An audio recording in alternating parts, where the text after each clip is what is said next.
Es un placer y un honor que me permitan presentar a nuestro siguiente ponente, al doctor Fernando Holguín. Agradezco al comité encargado de este simposio, de este Summit Global de Medicina Interna, al doctor Alfredo Cabrera Raya, por permitirme presentar a una persona que conozco desde hace muchos años, desde 1991. Él es un médico mexicano que nos llena de orgullo a los mexicanos por sus logros en Estados Unidos. Lo conozco desde 1991 y no deja de sorprenderme cada vez que publica algún artículo o que participa en alguna conferencia internacional. Él es un médico egresado de la Facultad de Medicina de la Universidad de La Salle. Posteriormente, es aceptado para hacer residencia de medicina interna en Emory, Atlanta, donde lo realiza con éxito. Es elegido como el mejor residente de su especialidad y esto lo lleva a que lo elijan como jefe de residentes. Siendo tan inquieto como es el doctor Fernando Holguín, ahí mismo se queda a hacer un fellowship en neumología y cuidados críticos durante 3 años en el mismo hospital de Emory. Más adelante hace una especialidad en epidemiología en la Escuela de Salud Pública en Rollins. Prácticamente él vivió ahí en Atlanta durante 16 años. Posteriormente se muda a Pittsburgh, donde trabajó en la Universidad de Pittsburgh también durante 8 años, ocupando el cargo de director de las clínicas de asma casi en cualquier hospital que trabajó. Él fue reclutado en 2016 por la Universidad de Denver, donde llega y prácticamente desde que llegó en 2016 ha sido el director de la clínica de asma y de enfermedades de alergias. Él es muy prolífico en sus investigaciones. Ha publicado más de 108 artículos. Ha tenido hasta 36 reviews y editoriales. Ha escrito más de 10 capítulos para diferentes libros. También ha tenido 68 abstracts de varios meetings. Y en realidad no se cansa de escribir. Ha sido invitado a 28 seminarios y es un excelente ponente de conferencias internacionales. Más de 50 veces ha participado dentro de Estados Unidos, fuera de Estados Unidos. Incluso aquí en México ha venido al Congreso Mundial de Asma. Y es miembro de varias sociedades médicas, como de 10 sociedades médicas, de las cuales destaco que es miembro de la Sociedad Americana de Toras y de la Sociedad Europea Respiratoria. También es miembro del Comité de Guías de la Academia Nacional de Ciencias. Tiene múltiples reconocimientos, le gusta la enseñanza, pero me llama mucho la atención cuando le dieron la manzana dorada de la Universidad de Emory. Y es el coautor de las guías del manejo de asma severo, las cuales son publicados en 2014 y ahora en 2020 se hace una extensa revisión. El doctor Fernando Holguín es de esos médicos que creo que nunca se van a jubilar. Es incansable en su proceder. Es una persona que admiro mucho y respeto y siento que es inspirador para nosotros los médicos seguir, aunque ya seamos grandes, seguir estudiando, seguir actuando como actuó el doctor Fernando Holguín.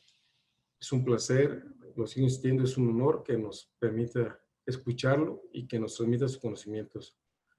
Agradezco de antemano su participación, doctor Fernando Holguín, y vaya un fuerte abrazo.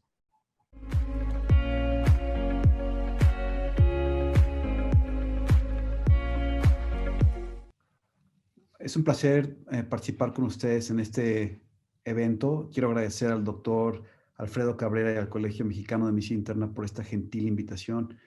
Y lo que les voy a hablar de hoy es sobre los lineamientos del manejo de asma severa de la Sociedad Europea y Americana de Enfermedades Respiratorias. Mucho de lo que les voy a hablar el día de hoy está en este artículo publicado en enero en el European Respiratory Journal. Y les recomiendo que lean este documento que tiene información muy buena al respecto, sobre todo el uso de drogas biológicas para el manejo de asma severa. Quiero simplemente reconocer a mis colaboradores. Este fue un evento, una evolución de 2 años de trabajo, sobre todo al doctor Andy Bush de United Kingdom, que fue mi co-chair. Él es un pediatra, y a varios participantes en este evento. Este evento no había sido posible sin tener la participación de los metodólogos como Sarah Diver, Diógenes Ferreira de Brasil, Rebecca Morgan y Tommy Tonia de Europa. Más para darles un poco de cómo se generan estos lineamientos. La composición de este grupo es de 23 clínicos e investigadores y en pacientes con enfermedad de asma severa y los metodólogos. Este grupo está representado por agentes tanto de la Sociedad Torácica Americana como de la Sociedad Europea Respiratoria.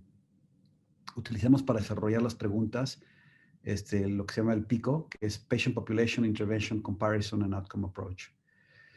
Y eventualmente lo que hacen es, después de que las preguntas se generan, el grupo las evalúa basada en evidencia y se toman diferentes factores para determinar qué tanta importancia tienen. Algunos de esos factores son, por ejemplo, la frecuencia de exacerbación, el tiempo a la primera exacerbación, la calidad de vida, función pulmonar y el uso de esteroides sistémicos. Los estudios seleccionados fueron a partir más o menos un promedio del 2008 hasta la fecha, incluyendo generalmente estudios aleatorios, randomizados, y excluimos estudios fase 1 y abstractos. Y cuando una vez la evidencia ya se toma completamente, se hace lo que se llama un GRADE Recommendation, que es el Assessment Development Evaluations Approach, donde las evidencias se generan y se dan un tipo de calificación. Por ejemplo, algo puede ser tener mayor preferencia, menor preferencia, en fin, como van a ver más adelante. Entonces, al desarrollar las consideraciones de los diferentes lineamientos, nosotros consideramos cuáles son los beneficios, cuál es el costo y cuál es la evidencia de efectividad para poder decir que un approach es mejor que el otro. Cuando algo tiene un carácter de fuerte o de strong, quiere decir que las consecuencias las consecuencias benéficas son mucho más importantes que las consecuencias que no son benéficas. Y condicional quiere decir eventualmente que la calidad de información no era suficientemente adecuada. Nosotros durante este proceso generamos 6 preguntas y les voy a hablar un poquito de cada una de ellas. Y estas 6 preguntas es a partir como un update del último documento que se generó sobre los lineamientos de las dos sociedades, pero la idea no era dar una revisión global de asma severa, sino enfocarnos a 5 o 6 preguntas muy específicas. Entonces, la primera pregunta es, ¿se deberían utilizar los anticuerpos monoclonales de anti-IL-5 para el manejo de asma severa, ¿no? Esto está basado en la conclusión de que esta estrategia reduce exacerbaciones en pacientes con asma eosinofílica y el hecho de que mepolizumab y benralizumab, que es el bloqueador del receptor, son efectivos en reducir la dosis de esteroides orales, y todos estos medicamentos tienen efectos positivos en el control de la enfermedad y en el mejoramiento de la función pulmonar.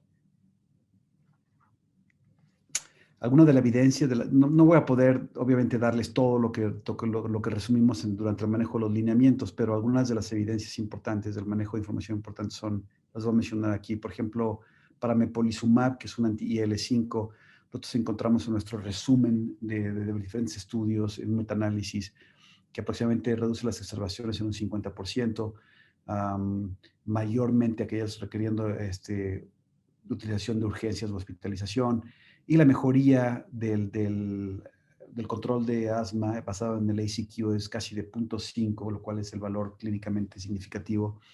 Y esta droga se encontró que reduce el uso de corticosteroides en un 50%.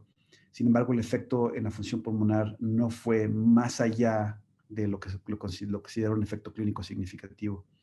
Igual para reslizumab, se puede ver que la reducción en exacerbaciones es aproximadamente también de un 50%, aunque el efecto en el control de la enfermedad basado en ACQ y en calidad de la enfermedad basado en AQLQ es menor que mepolizumab.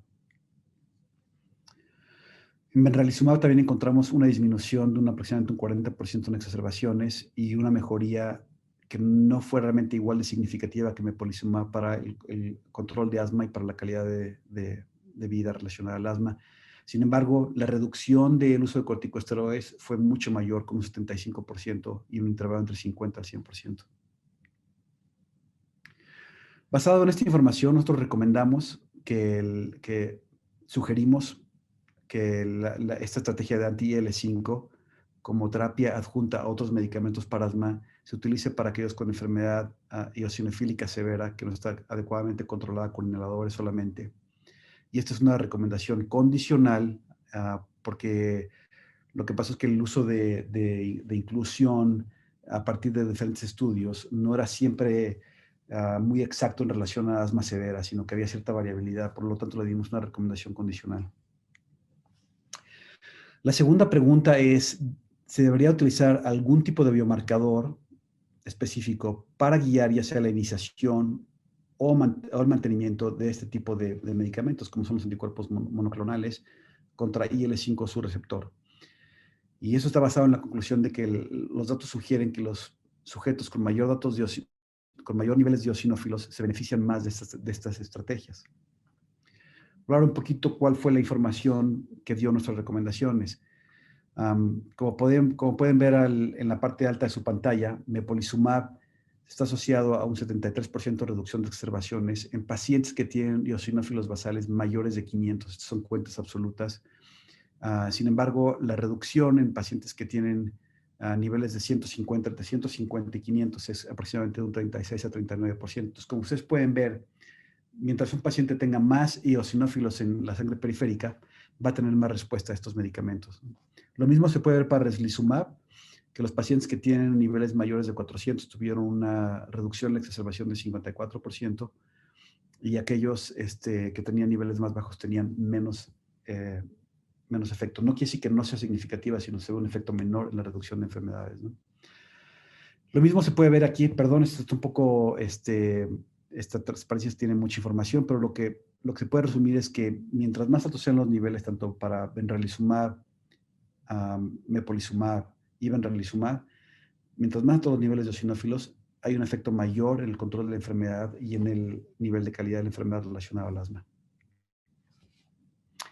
Entonces, en relación a esta pregunta, la recomendación del ERS y del ATS es que sugerimos que unos niveles de eosinófilos mayores de 150 a niveles basales se utilicen para guiar el inicio de estas drogas biológicas contra IL-5. Por lo mismo, por el nivel de información, esta es una recomendación condicional con un nivel de evidencia baja. La pregunta número 3 es un poco diferente. Tiene que ver con anti-IgE, omalizumab, y la pregunta era, ¿se debería de incluir algún tipo de biomarcador específico diferente de IgE para guiar la iniciación de tratamiento con anticuerpo monoclonal contra esta inmunoglobulina?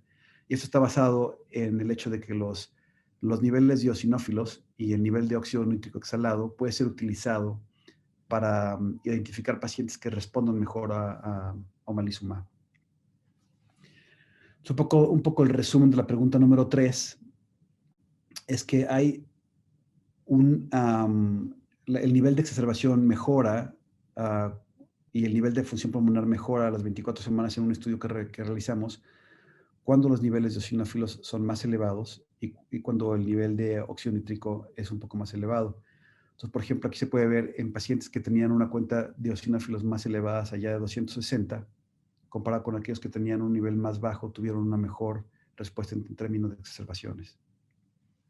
Lo mismo aquí se puede ver con el nivel de óxido nítrico en aquellos pacientes con un seguimiento de 48 semanas, los pacientes que tenían niveles de óxido nítrico mayores a 19.5, comparado con aquellos que tenían un nivel menor, tuvieron una mejor respuesta a este medicamento. La recomendación de esa pregunta del nivel 3 es que sugerimos que se utilice, además de los criterios de IgE y de atopia y de asma alérgica severa, además de eso se utilicen eosinófilos en sangre con un corte de 260 en términos de cuentas absolutas y un nivel de óxido nítrico mayor a 19.5 partes por billón para identificar adultos y adolescentes mayores de 12 años que tengan una mejor respuesta a este medicamento. Ustedes a lo mejor lo han visto, que uno pone pacientes en estos medicamentos y tienen un IgE adecuado y tienen atopia y no responden muy bien. Entonces, un poco lo que estamos indicando es que los pacientes que tienen biomarcadores de tipo T2 un poco más elevados tienden a tener una mejor respuesta también a estos medicamentos. La pregunta número 4 es, ¿deberíamos utilizar medicamentos inhalados bloqueadores de los receptores muscarínicos en adultos y niños con asma? Como por ejemplo como tiotropio, que fue el medicamento que evaluamos aquí, ¿no? Esto está basado en el hecho de que cuando uno añade este medicamento, por ejemplo, a esteroides inhalados o a beta-agonistas de acción prolongada, hay una mejoría en el control de síntomas y en la función pulmonar en niños y en adultos en pacientes que están en un estadio de GINA tipo 4 o 5 o del NIH Step 5.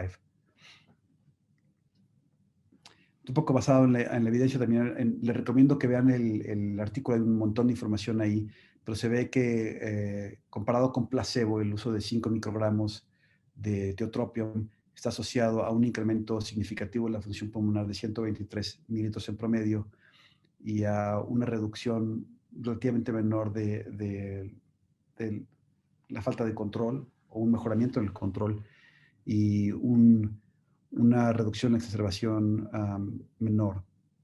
En niños y adolescentes, la adición de tiotropium 2.5 miligramos no mejoró los niveles de control de asma, como se puede ver ahí, pero sí mejoró el FB1 y redujo el hecho de que estos pacientes puedan empeorar su enfermedad durante el seguimiento. En adultos, el uso de 5 microgramos no resultó en diferencias significativas de calidad de vida, pero sí aumentó el tiempo para la primera exacerbación de una manera significativa. Por lo tanto, recomendamos que en niños, adolescentes y adultos con asma severa, que siguen sin falta de control en un estadio, pacientes que están, por ejemplo, en un GINA Step 4 o 5 o un NIH Step 5, recomendamos el uso de tiotropium.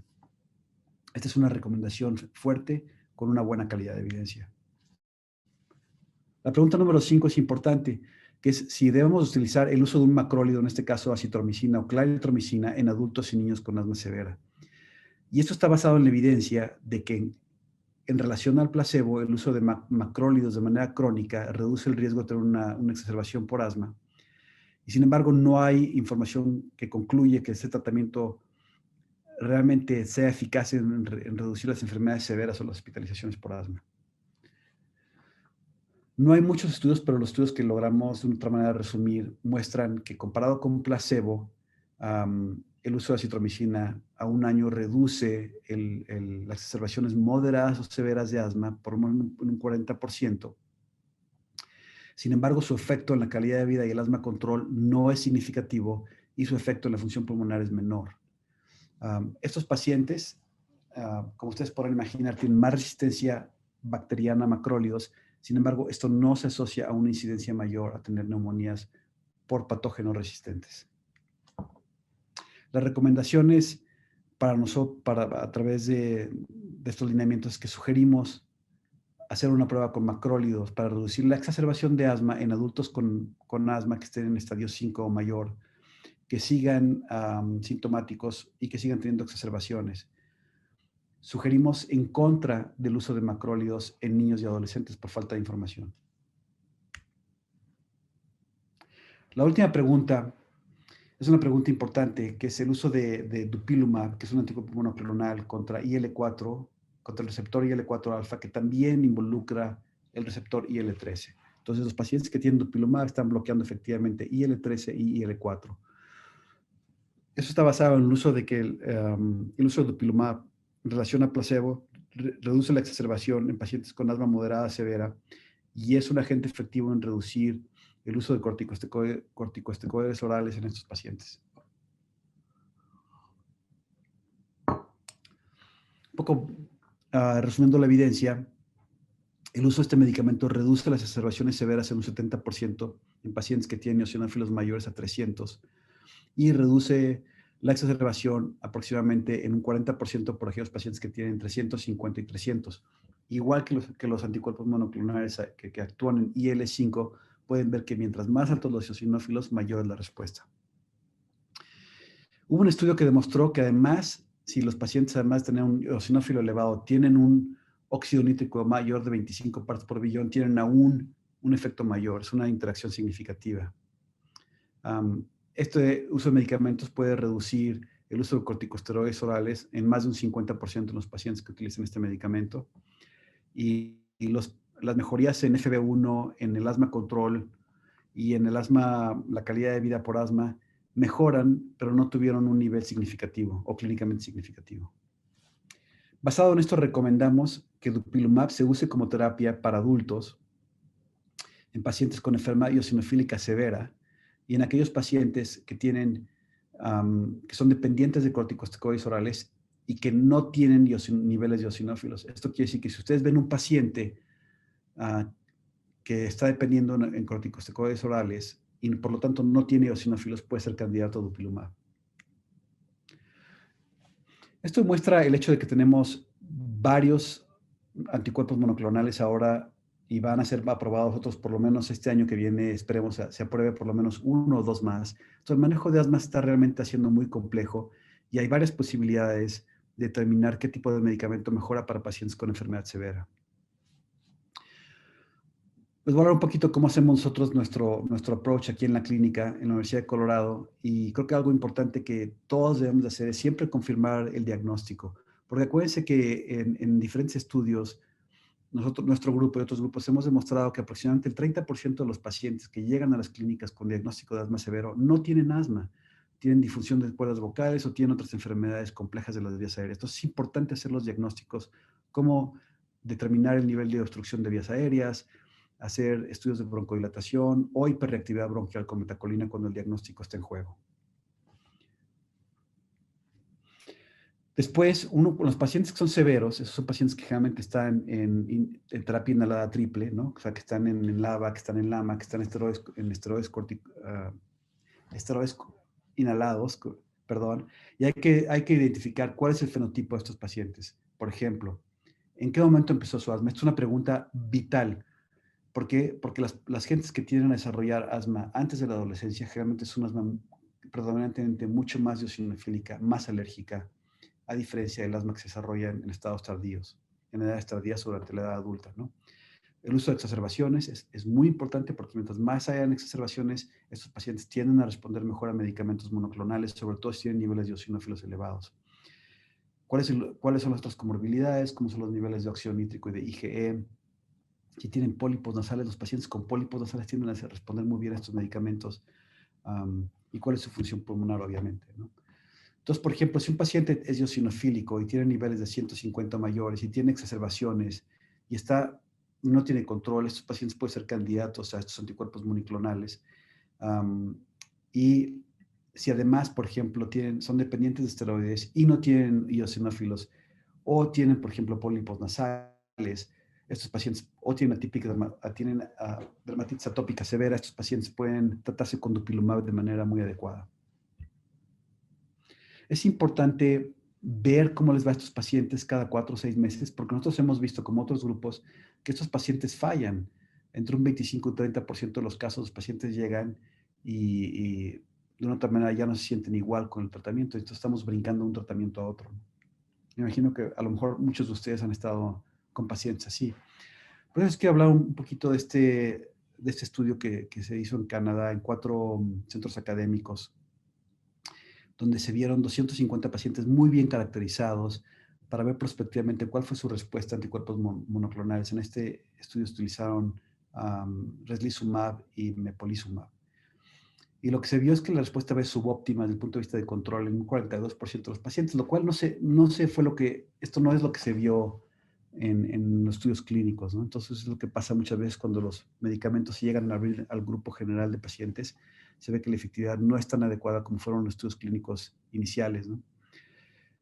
El uso de prednisona de manera continua, el uso de enfermedad en los senos paranasales, pacientes que desarrollan asma en la edad adulta, mayor, que tienen una enfermedad menos eosinofílica de base, son factores que de otra manera determinaron en este estudio la falta de respuesta a estos medicamentos, ¿no? Entonces, por ejemplo, en este seguimiento de 250 pacientes, aún a pesar del medicamento, el asma empeoró en 13% y en la mayoría de estos eran pacientes que estaban dependiendo de prednisona, ¿no? Algo muy interesante de este estudio es que los autores demostraron la presencia de un anticuerpo,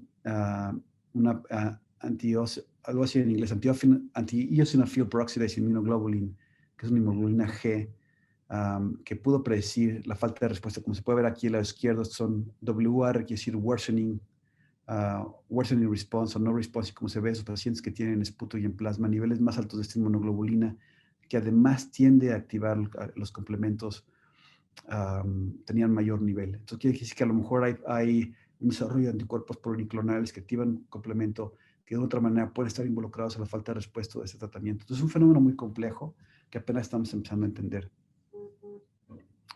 Hay un estudio que aún no se ha publicado donde tomaron pacientes con mepolizumab y les descontinuaron el medicamento y donde se ve que aproximadamente la mayor parte, un 60% por lo menos, regresa después de haber estado sin tomar el medicamento, regresa otra vez a requerir el uso de mepolizumab. Pero hay un grupo importante, un 30-40% de los pacientes que ya no lo requieren. Entonces, más adelante, cuando estos estudios se publiquen, va a ser interesante ver en qué pacientes estos medicamentos de otra manera modifican el curso de la enfermedad y en qué pacientes no, y en qué pacientes pueden descontinuarse después de un tiempo. Eso aún no lo sabemos, ¿no?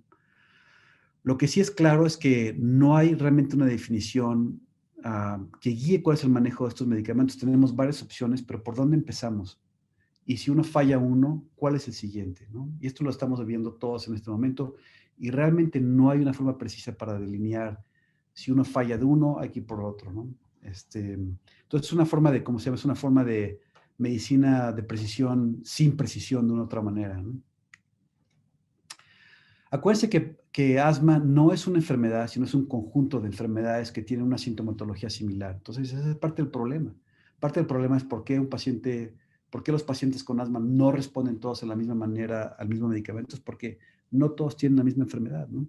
Tienen enfermedades diferentes que se manifiestan de manera similar.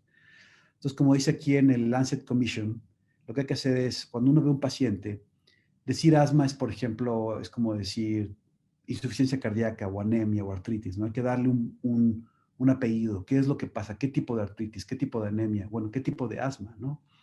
Asma nada más es el conjunto de síntomas y lo que sigue es un asma eosinofílica, no eosinofílica, de edad temprana, edad tardía. Y mientras más haya medicamentos y más entendamos cuál es el proceso biológico, vamos a poder definir estos diferentes subtipos de enfermedades de una manera mucho mejor, ¿no? Entonces, en resumen, el approach al asma severa involucra el diagnóstico de manera precisa. Eso es muy importante. Ver que no hayan otras enfermedades que puedan parecer asma, pero que no sean asma.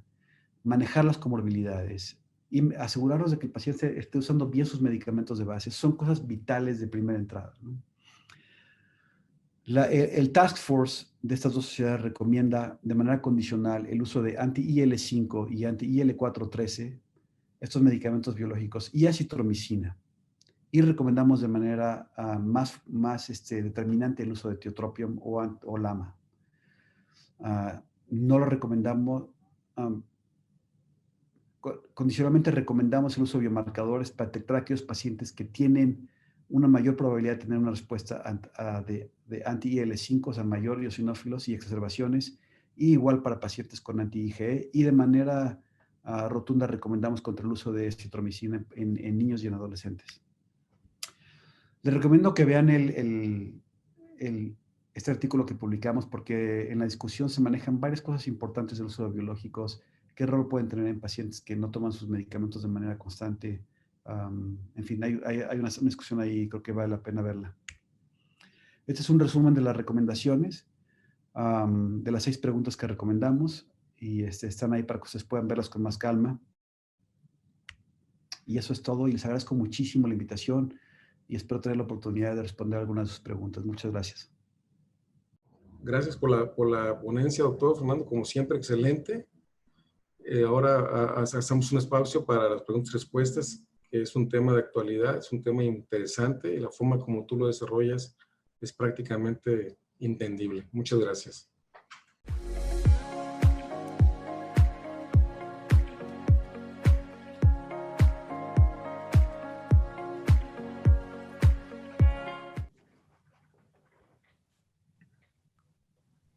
Sí, bueno. Sí, bueno. Estamos ya en la sesión de preguntas y respuestas. Como siempre, doctor Guín, pues muy interesante la plática. Hablar de asma severo, pues es un tema interesante, ya que hasta un 3 o un 10% de los pacientes con asma lo llegan a desarrollar. Y digo que sí es importante porque el paciente con asma es un paciente que tiene una carga física y emocional muy grande, es una carga económica para la familia.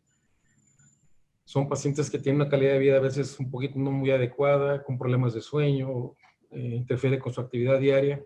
Entonces, hablar de asma severo pienso que fue un tema adecuado. Revisar las guías en las que tú eres el co-chairman, pues es importante. Y en base a esto, decíamos, el asma, pues la cantidad de medicamentos que usan tienen muchos efectos secundarios, tienen osteoporosis, diabetes, fracturas. Entonces yo pienso que estos medicamentos biológicos vienen mucho a tratar de mejorar la calidad de vida de sus pacientes, aunque sea una carga económica. En base a eso yo te haría una pregunta. En tratamientos con biológicos, ¿cómo deben ser escalonados o cómo decidir con cuál debes empezar? Gracias, doctor Campos. Es una muy buena pregunta.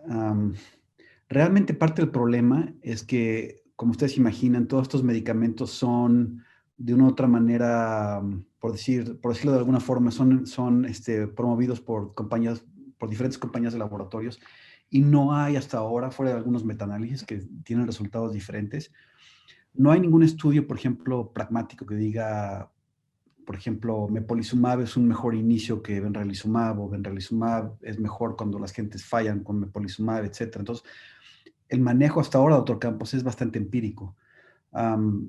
Generalmente lo que hemos empezado a hacer, y realmente sin mayor información, es empezar con anticuerpos monoclonales contra IL-5 de manera inicial, como mepolizumab puede ser un buen inicio.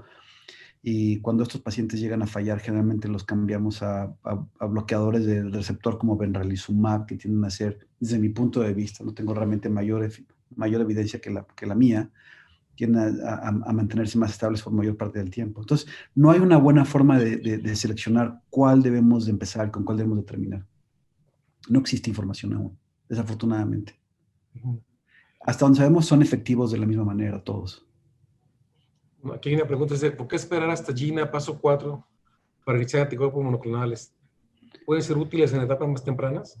Esa es una gran pregunta. De hecho, por ejemplo, si leen el artículo de las guías, es una de las cosas que discutimos. Yo creo que parte es el costo, ¿no? Estos medicamentos, como decía el doctor Campos, son verdaderamente excesivamente caros, ¿no? Entonces, si tienen alguien, por ejemplo, que puede controlarse con medicamentos más baratos, habría que hacerlo. Sin embargo, por ejemplo, hay gentes que por alguna razón no pueden tener adherencia al tratamiento, no pueden controlar su entorno y siguen teniendo exacerbaciones. Valdría la pena en pacientes con este tipo de casos a lo mejor empezar de manera más temprana, pero realmente el costo es prohibitivo en muchos casos.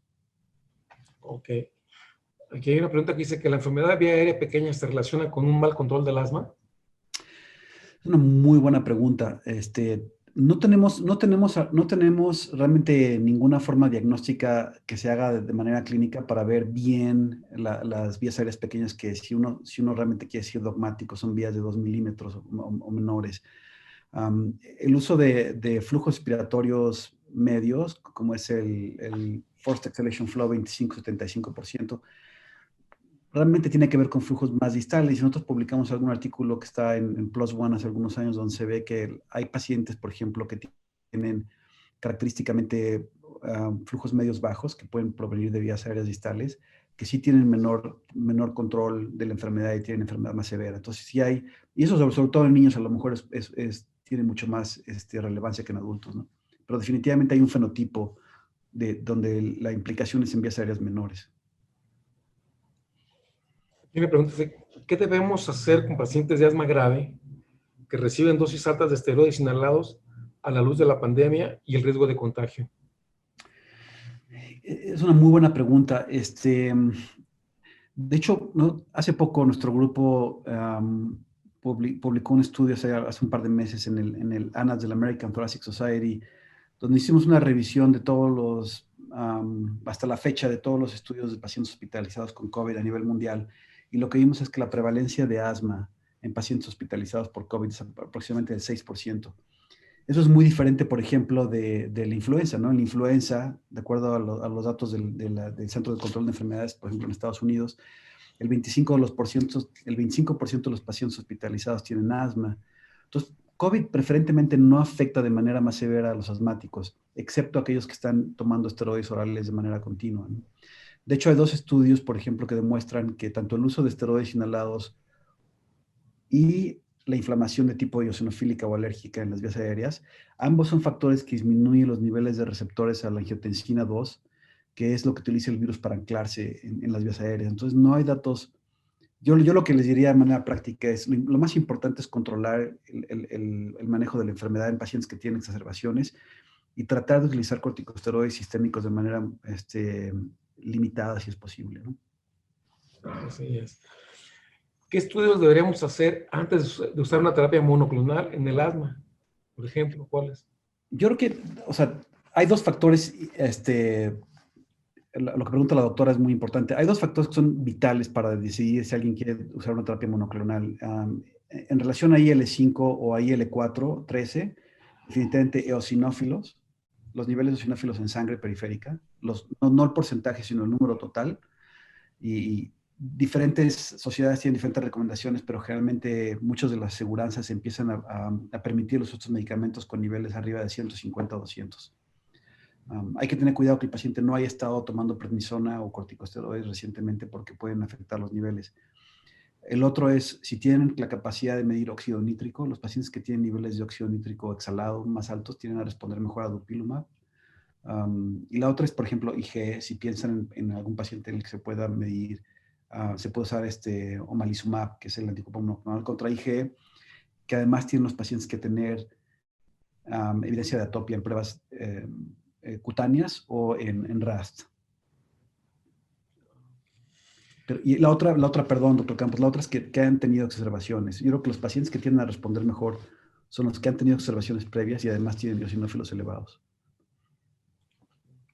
Ahorita hablando de los anticuerpos monoclonales que tú has mencionado, lo que es omalizumab, repulsumab, el dupilumab, yo me acuerdo que antes tomaban en cuenta las edades, ¿no? Si era mayor de 12 años, mayor de 18 años. De hecho, alguna de las preguntas, la pregunta creo que número 6 de esa revisión de más severa, era si se podía usar tanto en niños y en adultos. Si es más usado el dupilumab.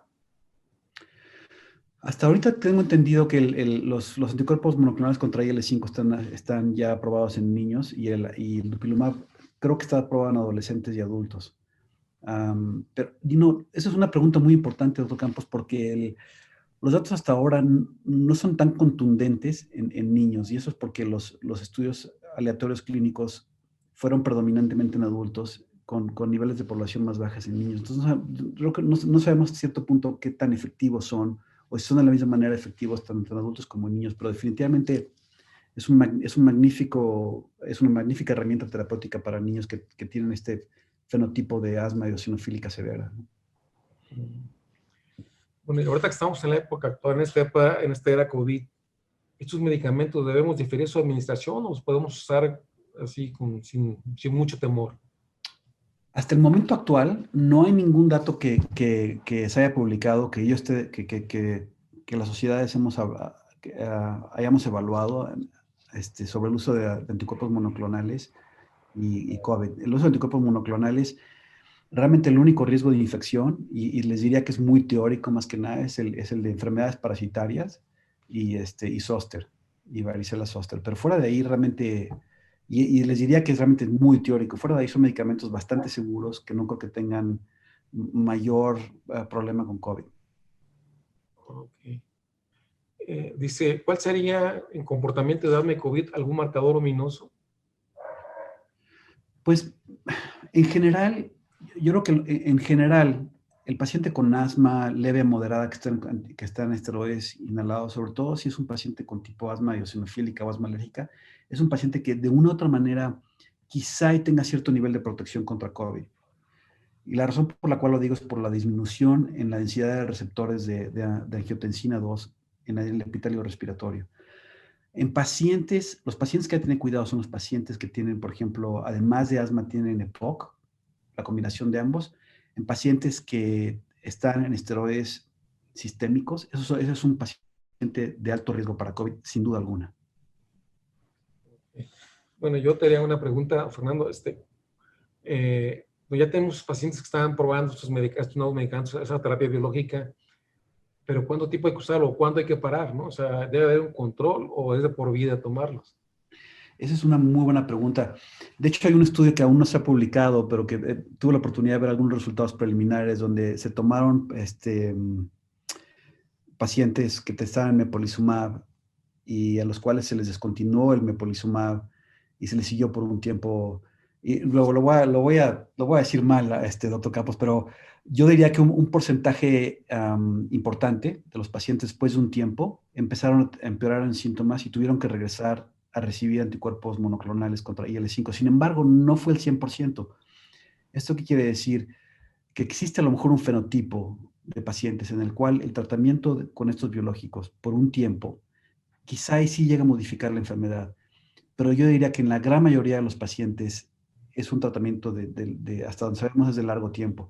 Ahora, hay que tener en cuenta que lo que sabemos en términos de seguridad y de eficacia hasta ahora, creo que los estudios más largos de mepolizumab que se han reportado son 4 años hasta ahorita. Entonces, esa es la pregunta que me hacen todos los pacientes cuando yo los pongo en estos medicamentos. Y me preguntan, bueno, doctor, ¿y hasta cuándo los voy a tomar? ¿No? Y realmente no sabemos, ¿no? Yo lo que le digo a los pacientes, si la llevan muy bien, a lo mejor en un futuro podemos pensar en un periodo de parar y ver cómo siguen. Pero desde ahorita este tipo de manejo es 100% empírico, ¿no? Creo que no tenemos más preguntas, son las que yo te quería hacer. No sé si tú quieres concluir con algún comentario, Fernando, ahorita. Porque de asma severo es un problema serio, ¿verdad? A veces llegan de urgencias. Y como te comento, son pacientes que yo los he visto, se deprimen muchos, algunos con intentos suicidas. La carga emocional para la familia a veces es muy alta. Y las complicaciones que tiene el uso a veces de cuando llegas a esteroides orales, ¿no?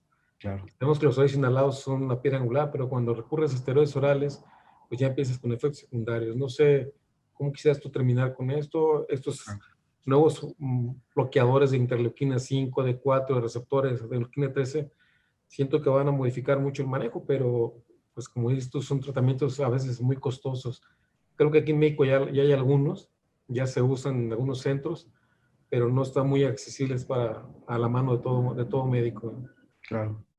No, desde luego, doctor Campos, quizá y varía mucho de país a país, pero de todos los asmáticos, todas las gentes con asma, a lo mejor 5 o 6% tienen asma severa. Y sin embargo, si uno ve el costo a nivel nacional, ese 5 o 6% de los pacientes generan el 80% del costo de la enfermedad, ¿no? Son gentes, como dice el doctor Campos, están en el hospital frecuentemente en urgencias. Una de las cosas que realmente ha sido fenomenal de estos medicamentos es que para nosotros que manejamos pacientes con asma severa, siempre había sido el uso de corticosteroides orales, de ver cómo prácticamente estamos matando al paciente despacito, ¿no? Cómo empiezan con osteoporosis y con fracturas y con diabetes y con hipertensión y todos esos problemas y a un costo tremendo, ¿no? Y lo que hemos visto con esos medicamentos es que en los pacientes que responden podemos disminuir hasta un 50-70% el uso de corticosteroides orales y en muchos casos inclusive evitarlos de manera completa, lo cual es espectacular. Yo les diría que antes de embarcar en una terapia biológica, es muy importante hacer el diagnóstico adecuado a estos pacientes, porque hay muchas gentes que tienen asma, presentan síntomas con asma y realmente tienen otras enfermedades. Ya acordarse que, como decía en la plática, asma es como decirle a un paciente, usted tiene artritis, o tiene insuficiencia cardíaca, o tiene anemia, ¿no? Eso es un término global que tiene que ver con una serie de síntomas, pero realmente asma, como otras enfermedades complejas, son muchas enfermedades que se manifiestan de manera similar. Entonces, la idea es tratar de ver en dónde queda un paciente, ¿no? Es de edad temprana, como decía el doctor Campos, de edad tardía, es eosinofílico, IgE, qué características tiene. Y basado en un diagnóstico adecuado y en las características o el endotipo del paciente, hay que tratar de definir qué tipo de medicamento se requiere. Y nada más termino diciendo que este año, probablemente el próximo año, se vaya a probar un nuevo medicamento que se llama tezepelumab, que es un anticuerpo monoclonal que no revisamos en los lineamientos porque no se habían publicado todavía, pero que va a tener efectos muy importantes en pacientes con enfermedad eosinofílica, tanto en aquellos con enfermedad no eosinofílica, lo cual realmente son muy buenas noticias para gente que no tiene estos biomarcadores. Y quiero agradecer de nuevo.